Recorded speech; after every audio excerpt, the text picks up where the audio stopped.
नमस्कार दोस्तों, आज हम बात करने वाले हैं टॉलीवुड के प्रिंस यानी कि सुपरस्टार महेश बाबू की, जो कि साउथ के मोस्ट हैंडसम एक्टर्स में से एक हैं। इनकी पर्सनैलिटी, सिंप्लिसिटी और फॉर्मल ड्रेसिंग का चार्म अलग ही लेवल पर है। महेश बाबू की स्माइल आज भी सबसे क्यूटेस्ट स्माइल में गिनी जाती है। ये न्यू जनरेशन के ऐसे सुपरस्टार हैं जिनकी फीमेल के बीच सबसे ज्यादा फैन फॉलोइंग है। आज महेश बाबू का क्रेज तेलुगु बॉक्स ऑफिस पर नेक्स्ट लेवल पर है और ये तेलुगु के हाईएस्ट पेड एक्टर्स में से एक हैं। आज महेश बाबू जिस भी पोजीशन पर हैं, वहां तक पहुंचने के लिए इनको खुद को कई बार प्रूव करना पड़ा। डेब्यू शानदार रहा, लेकिन इसके बाद भी इनके हिस्से कंटिन्यू फेलियर आए। बीच बीच में इनकी कुछ फिल्में चलती भी तो फिर महेश बाबू को फेलियर फेस करना पड़ता, लेकिन ऑडियंस का इन्हें भरपूर सपोर्ट मिला और फिल्म चले ना चले, लेकिन महेश बाबू की फैन फॉलोइंग में भारी इजाफा होता रहा। ये कह सकते हैं कि चिरंजीवी और नंदमुरी बालाकृष्णा के बाद तेलुगु इंडस्ट्री में ऑडियंस ने अगर किसी एक्टर को हाथों हाथ लिया तो वो हैं प्रिंस महेश बाबू। महेश बाबू ने अपनी फिल्म पोकरी से साबित किया कि उनकी फिल्में भी बॉक्स ऑफिस पर रिकॉर्ड ब्रेकिंग कमाई कर सकती हैं। फिल्म ने इंद्रा द टाइगर फिल्म के रिकॉर्ड को तोड़ा और ये फिल्म तेलुगु इंडस्ट्री की हाईएस्ट ग्रॉसर फिल्म बन गई। दोस्तों, पोकरी मूवी ने तेलुगु इंडस्ट्री के 76 सालों के रिकॉर्ड को तोड़ दिया। ये फिल्म 50 दिनों तक 366 थिएटर्स में, 100 दिनों तक 200 थिएटर्स में, 175 दिनों तक 63 थिएटर्स में और कुछ थिएटर्स में तो ये मूवी 1000 दिनों तक चलती रही। महेश बाबू की इस फिल्म को लगभग हर भाषा में रीमेक किया गया। इसके अलावा भी महेश बाबू की कई फिल्मों को अलग अलग भाषा में रीमेक किया गया, लेकिन इन्होंने कभी भी किसी रीमेक फिल्म में काम नहीं किया। इन्होंने जितनी भी फिल्मों में काम किया वो सभी ओरिजिनल कॉन्सेप्ट पर बनाई गई। दोस्तों, इन्हीं की मूवी पोकरी, बिजनेसमैन और जिगर कलेजा जैसी फिल्मों को हिंदी बेल्ट में खूब पसंद किया गया। इनफैक्ट महेश बाबू की वजह से पाकिस्तान, श्रीलंका, बांग्लादेश, अफगानिस्तान और नेपाल जैसी कई कंट्रीज में साउथ फिल्मों का क्रेज बढ़ा। इतना ही नहीं, बिना पैन इंडिया फिल्म करे इन्हें इंडिया के साथ साथ ग्लोबली काफी ज्यादा रिकॉग्निशन मिली। आपको जानकर हैरानी होगी कि महेश बाबू की इंडिया के बाहर भी कई कंट्रीज में काफी जबरदस्त फैन फॉलोइंग है। इसी के चलते इन्हें बॉलीवुड के साथ साथ हॉलीवुड से भी कई ऑफर आए। हॉलीवुड डायरेक्टर बिल ड्यूक ने भी महेश बाबू के साथ काम करने की इच्छा जताई। वहीं एक का दम फिल्म के दौरान एयरपोर्ट पर हॉलीवुड एक्टर जेरार्ड बटलर ने महेश बाबू को दूर से ही पहचान लिया और वे खुद महेश बाबू से मिलने के लिए आए। दोस्तों, महेश बाबू को कई बार बॉलीवुड फिल्मों के भी ऑफर आए, लेकिन इन्होंने बॉलीवुड में काम करने से साफ तौर पर इनकार कर दिया। इनका कहना है कि ये बॉलीवुड में काम करने की बजाय तेलुगु फिल्मों में काम करना ज्यादा प्रेफर करेंगे, जिससे इनकी इंडस्ट्री का ग्रोथ हो सके। अब बाहुबली फिल्म के साथ महेश बाबू की मूवी श्री मथुडू का क्लैश होने वाला था, तब महेश बाबू ने खुद अपनी फिल्म की रिलीज डेट आगे बढ़ा दी, क्योंकि बाहुबली मूवी तेलुगु की प्राइड थी और वे खुद चाहते थे कि तेलुगु इंडस्ट्री को ग्लोबली पहचान मिले। दोस्तों, महेश बाबू एक हम्बल इंसान हैं। इन्हें कोई भी फिल्म अच्छी लगती तो ये खुले तौर पर उस एक्टर की तारीफ करते। ये एक डाउन टू अर्थ अभिनेता हैं। जब 106 साल की बूढ़ी अम्मा ने मरने से पहले महेश बाबू से मिलने की इच्छा जाहिर करी तो ये लिटरली उनसे मिलने के लिए गए। ये रैम्बो हॉस्पिटल के एम्बेसडर हैं और कई चाइल्ड फाउंडेशन से भी जुड़े हुए हैं। इन्होंने 1000 से भी ज्यादा बच्चों की हार्ट सर्जरी करवाई, जिनसे उनकी जान बची। दोस्तों, आज भी ये अपनी अर्निंग का 30 से 40% हिस्सा चैरिटी करते, अनाथ आश्रम में देते और ओल्ड एज होम में डोनेट करते, जहां इन सब बातों का खास तौर पर ध्यान रखा जाता कि ये सब बातें किसी को पता ना चलें, लेकिन ये सब बातें पब्लिक डोमेन में लीक हो ही जाती। दोस्तों, महेश बाबू ने बुर्रीपलेम और सिद्धापुरम जैसे 2 गांवों को अडॉप्ट भी करके रखा है, जहां ये एजुकेशन, वाटर और इलेक्ट्रिसिटी जैसी हर समस्या का समाधान करते हैं। अभी हाल में ही इन्होंने इन गांव में फ्री ऑफ कॉस्ट वैक्सीनेशन भी करवाया है। इन्हीं सोशल वेलफेयर एक्टिविटीज के चलते महेश बाबू को काफी ज्यादा पसंद किया जाता है। ये लगातार कई सालों तक इंडिया के मोस्ट डिजायरेबल मेंस की लिस्ट में शुमार हुए। 2013 में तो इन्होंने ऋतिक रोशन, सलमान खान और शाहरुख खान जैसे एक्टर्स को पीछे करके फर्स्ट पोजीशन भी पा ली। दोस्तों, आपको तो मालूम ही होगा कि महेश बाबू का मैडम तुसाद में मोम का स्टैचू बनाया गया है और इनके फैंस की वजह से ऐसा पहली बार हुआ कि किसी एक्टर के स्टैचू को उनके होम टाउन लाया गया। जी हाँ दोस्तों, महेश बाबू के क्रेजी फैंस की वजह से ये स्टैचू एक दिन के लिए सिंगापुर से हैदराबाद लाया गया। ये स्टारडम है महेश बाबू का। इतना ही नहीं, महेश बाबू भी अपने फैंस को काफी ज्यादा तवज्जो देते हैं। सरीलेरू नीके वारू फिल्म के दौरान इन्होंने 10,000 फैंस के साथ सेल्फी ली। इतना ही नहीं, इन्होंने अपने फैंस के लिए पानी, कोल्ड ड्रिंक और नाश्ते की भी व्यवस्था कराई। यही सब चीजें एक सुपरस्टार को कभी ना खत्म होने वाला स्टारडम देती हैं। प्रेजेंटली तेलुगु बॉक्स ऑफिस पर अल्लू अर्जुन और महेश बाबू की कांटे की टक्कर देखने को मिलती है। फिलहाल अभी इन्हीं दोनों के फैन वॉर्स की खबरें काफी ज्यादा सामने आती हैं। जब 2020 की संक्रांति पर अल्लू अर्जुन की अला वैकुंठ पुरमलो और महेश बाबू की सरीलेरू नीके वारू का बॉक्स ऑफिस क्लैश हुआ तो दोनों तेलुगु फिल्मों ने 250 करोड़ से ज्यादा की कमाई करी। अल्लू अर्जुन के फैंस को लगा कि अगर महेश बाबू की फिल्म रिलीज ना होती तो फिल्म और भी ज्यादा कमाई करती। वहीं महेश बाबू के फैंस को लगा कि अगर अल्लू अर्जुन की फिल्म रिलीज ना होती तो ये फिल्म और भी ज्यादा कमाई करती। खैर ये तो रहा करंट सिनेरियो। अगर अर्ली 2000 की बात करें, स्पेशली चिरंजीवी और नंदमुरी बालाकृष्णा के दौर की बात की तो बॉक्स ऑफिस पर दो एक्टर्स का ही कंपटीशन होता था। एक थे महेश बाबू और दूसरे थे पवन कल्याण। इन दोनों की फैन फॉलोइंग काफी तगड़ी थी और ये बता पाना बड़ा मुश्किल था कि कौन बड़ा हीरो है। दोस्तों महेश बाबू के फैंस हमेशा से लॉयल एज वेल एज खतरनाक रहे हैं। वे अपने सुपरस्टार के बारे में कुछ भी नहीं सुन सकते। ऐसे कई मोमेंट्स आए हैं जहां महेश बाबू के फैंस ने अच्छे अच्छों की हालत पतली करी है। ऐसे कई किस्से हैं जिन्हें मैं आगे बताने वाला हूँ। इन सब बातों की फुटेजेस भी यूज की गई है ताकि किसी को भी ये बनावटी ना लगे। मेरा इंटेंशन किसी की भी फीलिंग को हर्ट करना बिल्कुल भी नहीं है और मैं सिर्फ न्यूट्रल होकर इन्फॉर्मेशन दे रहा हूँ। आई होप कि आप इन सब चीजों को एक हेल्दी वे में लेंगे। सबसे पहले बात करते हैं साउथ के stand up comedian Manoj Prabhakaran की। उन्होंने अपनी कॉमेडी के जरिए महेश बाबू पर कई पर्सनल कमेंट किए। उन्होंने बोला कि महेश बाबू गुड लुकिंग तो हैं लेकिन उनके चेहरे पर कोई एक्सप्रेशन नहीं होता। उनका चेहरा एक्सप्रेशन लेस चेहरा है। उस कॉमेडियन ने यह तक कहा कि महेश बाबू तेलुगु इंडस्ट्री के मेल कैटरीना कैफ हैं।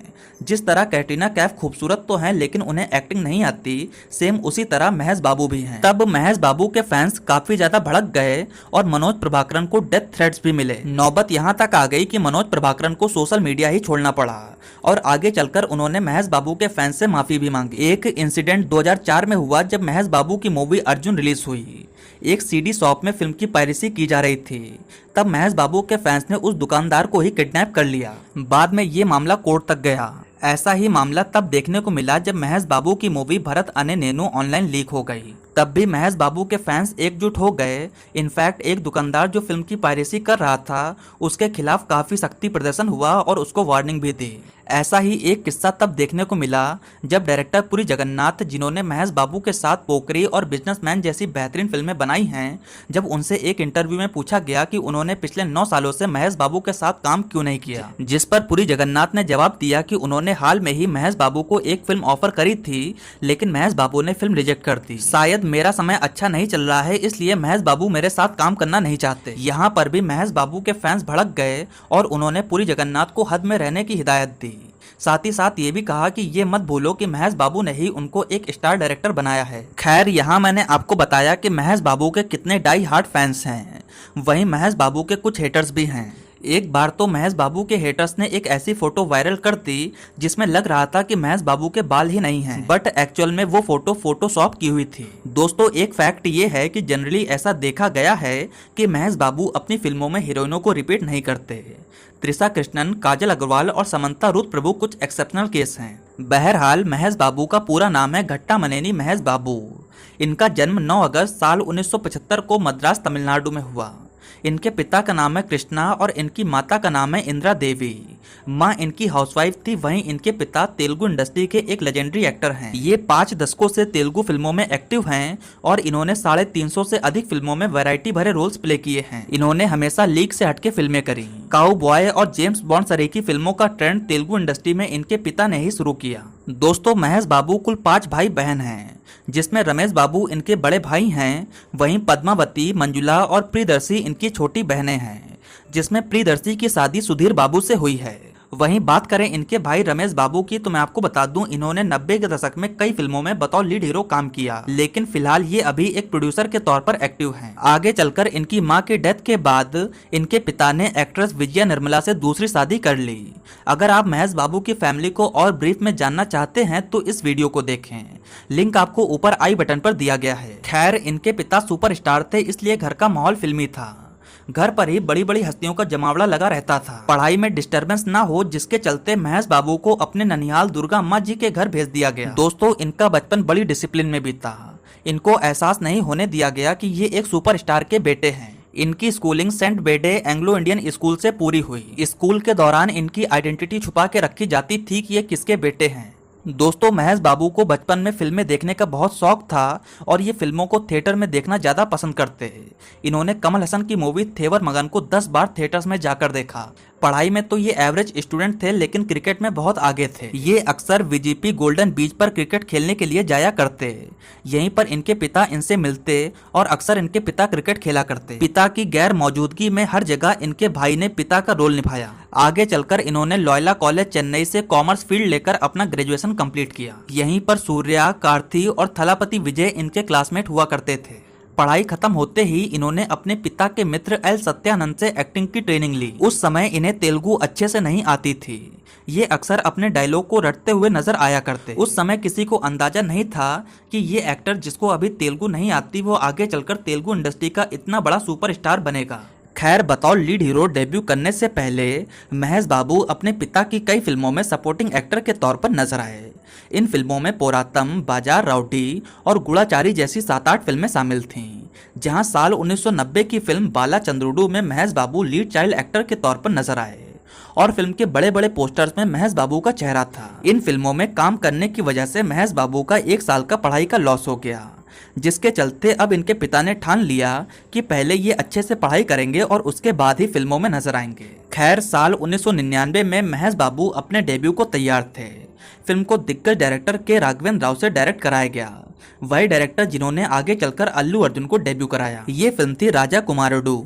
इस फिल्म में महेश बाबू के अपोजिट प्रीति जिंटा को कास्ट किया गया।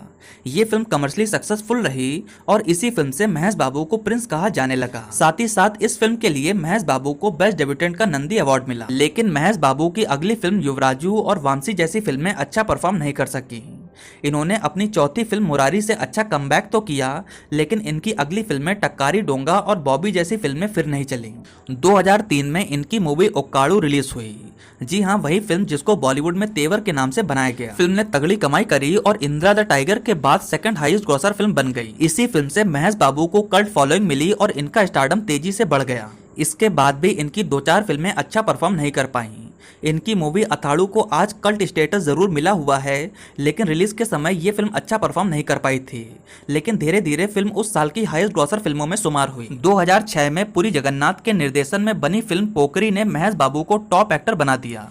इससे पहले तक चिरंजीवी और नंदमुरी बालाकृष्णा ही बॉक्स ऑफिस पर रूल करते थे, लेकिन फिल्म ने 70 करोड़ की कमाई करी और तेलुगु बॉक्स ऑफिस पर एक नया ही रिकॉर्ड बना दिया और ये फिल्म तेलुगु सिनेमा की हाईएस्ट ग्रॉसर फिल्म बनी।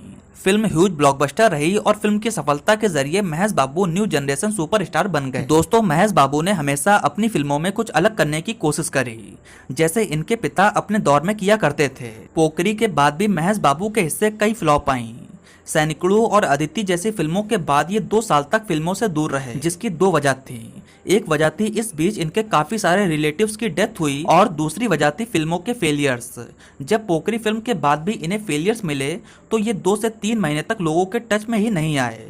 इन्होंने फिल्म के फेलियर्स को काफी पर्सनली ले लिया। फाइनली 2010 में इन्होंने जिगर कलेजा फिल्म से वापसी करी। उस समय ये फिल्म बॉक्स ऑफिस पर अच्छा परफॉर्म तो नहीं कर पाई, लेकिन इस समय फिल्म को कल्ट स्टेटस मिला हुआ है। सन 2011 में इनकी मूवी डोकड़ू रिलीज हुई।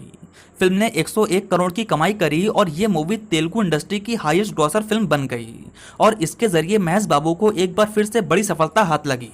2012 में इन्होंने पुरी जगन्नाथ की मूवी बिजनेसमैन में काम किया और ये फिल्म भी उस साल की हाईएस्ट ग्रॉसर फिल्म बनी। सन 2013 में ये वेंकटेश के साथ सबसे बढ़कर हम मूवी में नजर आए और ये फिल्म सुपर हिट रही। 2014 में ये एक का दम फिल्म में नजर आए। ये फिल्म अपने समय से आगे की फिल्म थी। फिल्म उस समय तो कुछ खास नहीं चली, लेकिन आज इस फिल्म को काफी ज्यादा पसंद किया जाता है। सन 2015 में ये श्री मथुडू, 2016 में ब्रह्मोत्सव और 2017 में स्पाइडर जैसी फिल्मों में नजर आए। 2018 में महेश बाबू भरत अने नेनू फिल्म में नजर आए।